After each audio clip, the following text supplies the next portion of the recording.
July 28, 1932. Tanks rolled through the streets of Washington, D.C. Cavalry advanced on horseback. Thousands of men, women, and children fled as their homes were torn apart and burned. Tear gas filled the air. These weren't enemy soldiers. They were American veterans, men who had crossed an ocean to fight in World War I, now driven from the nation's capital by the very army they once served in. This is the story of the Bonus Army, a movement born from desperation, a confrontation that destroyed a president's reputation, and a single afternoon that put two future five-star generals on opposite sides of history. When America entered World War I in 1917, over 4 million men served, and more than 2 million shipped overseas, into trench warfare, gas attacks, and machine gun fire, unlike anything the country had faced before. When they came home, many believed the nation owed them more than parades. In 1924, Congress agreed, sort of. The World War Adjusted Compensation Act promised veterans a bonus for their service. But there was a catch. The certificates couldn't be redeemed until 1945. In the booming 1920s, a 20-year wait seemed manageable. Then, in October 1929, the economy collapsed. By 1932, 1 in 4 American workers was unemployed. Families lived in breadlines and Hoovervilles. And the veterans holding those bonus certificates, men without jobs, without savings, they watched a promise meant for 1945 become the only lifeline they had in 1932. They wanted it now. Texas Congressman Patton introduced a bill to pay the bonus early. But a bill needed more than sympathy in Washington. It needed pressure. So veterans decided to bring the fight to the Capitol themselves. Starting in the spring of 1932, they came, by train, by truck, some walking hundreds of miles with nothing but the clothes on their backs. They called themselves the Bonus Expeditionary Force. Newspapers called them the Bonus Army. By summer, nearly 20,000 veterans and family members had set up camp across the city, the largest sprawling across the Anacostia River, at a site called Anacostia Flats. What reporters found there surprised everyone. This wasn't a mob. Veterans ran their own kitchens, sanitation systems, and rule committees. Families lived together. Children played between rows of tents. American flags flew over every block. The veterans understood something crucial. Any hint of violence would destroy their case. They wanted one thing: for Congress to keep its word. On June 15, 1932, it looked like it had worked. The House passed the Patton bonus bill. 2 days later, the Senate killed it.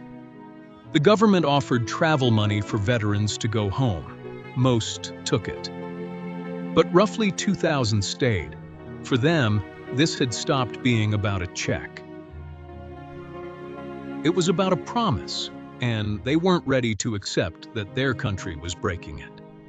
For President Herbert Hoover, already the most unpopular man in America, the standoff was a trap with no good exit. Using the Army against World War I, veterans could define and end his presidency. But federal property was occupied, and the pressure to act was building.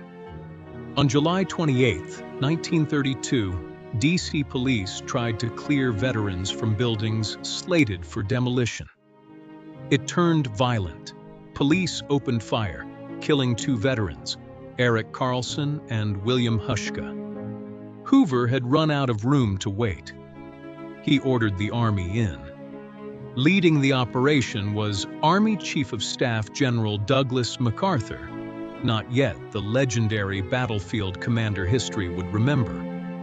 but already convinced the bonus army had become something bigger than a protest, a challenge to government authority itself. One of MacArthur's own aides tried to stop him from personally leading the mission.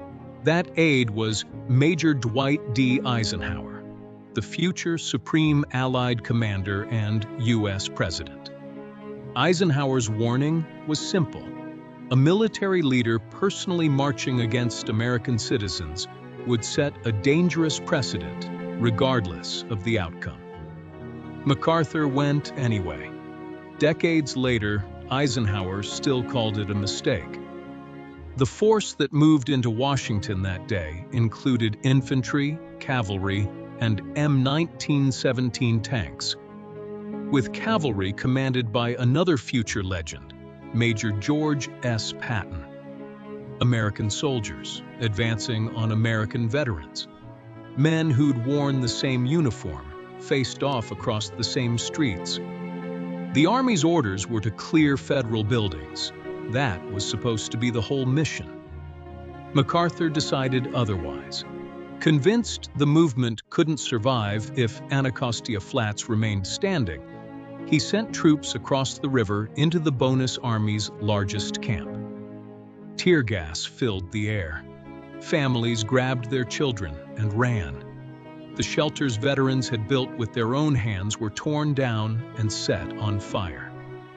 By nightfall, the camp was burning, and smoke over the Capitol was visible for miles. Newspapers ran photos of soldiers driving veterans from their homes, and the country was stunned. Hoover's presidency never recovered. In November 1932, he lost in a landslide to Franklin D. Roosevelt. Veterans hoped Roosevelt would move fast to pay them. He didn't. He also believed the country couldn't afford it during the Depression. But his approach looked nothing like Hoover's. Eleanor Roosevelt visited the veterans in person. A line from that era stuck for a reason, even in its simplified form. Hoover sent the army. Roosevelt sent his wife. The fight dragged on for 4 more years. In 1936, Congress finally passed legislation to pay the bonus immediately. Roosevelt vetoed it. Congress overrode him. The veterans got their money. The bonus army started as a peaceful ask and ended with soldiers burning their camps to the ground. It cost a president his job, tested 2 future generals' judgment on the world stage, and forced the country to answer a question it's still asking. What does a nation actually owe the people who sacrifice for it?